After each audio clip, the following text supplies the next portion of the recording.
ഗണപതിക്ക് ഏത്തമിടുന്നത് എന്തിനെന്നറിയാമോ? വിഘ്ന നിവാരണനായ ഗണപതി ഭഗവാനെ വന്ദിക്കുമ്പോൾ മാത്രം ചെയ്യുന്ന അനുഷ്ഠാനമാണ് ഏത്തമിടിയിൽ. മറ്റു ദേവീദേവന്മാർക്ക് ഏത്തമിടിയിൽ പാടില്ല. പ്രത്യേക രീതിയിലാണ് ഏത്തമിടുക. ഇടതുകാൽ ഭൂമിയിൽ ഉറപ്പിച്ച് വലതുകാൽ ഇടതുകാലിൻ്റെ മുന്നിലൂടെ കൊണ്ടുവന്ന് ഇടതുവശത്ത് പെരുവിരൽ മാത്രം നിലത്തൂന്നി നിൽക്കണം. ശേഷം ഇടതുകൈ വലത്തെ ചെവിയിലും വലതുകൈ ഇടത്തുകൈയുടെ മുന്നിലൂടെ കൊണ്ടുവന്ന് ഇടത്തെ ചെവിയിലും തൊട്ട് ശരീരത്തിൻ്റെ നടുഭാഗം വളച്ചും കുനിഞ്ഞും നിവർന്നുമാണ് ഏത്തമിടുന്നത്. ഗണപതിക്ക് മുന്നിൽ ഏത്തമിടുന്നതിന് പിന്നിലൊരു കഥയുണ്ട്. ഒരിക്കൽ മഹാവിഷ്ണു ശിവകുടുംബത്തെ വൈകുണ്ഠത്തിലേക്ക് ക്ഷണിച്ചു.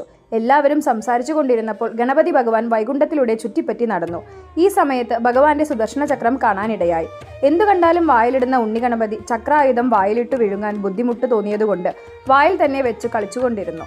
ചക്രായുധം തിരഞ്ഞ വിഷ്ണുവിന് വാപ്പൂട്ടി കള്ളത്തരത്തിൽ നിൽക്കുന്ന ഗണപതിയെ കണ്ടപ്പോൾ കാര്യം മനസ്സിലായി. ഭയപ്പെടുത്തിയാൽ പേടിച്ചു വിഴുങ്ങിയാലോ എന്ന് കരുതി ചിരിപ്പിക്കാൻ ഭഗവാൻ ഗണപതിയുടെ മുന്നിൽ നിന്ന് ഏത്തമിട്ടു കാണിച്ചു.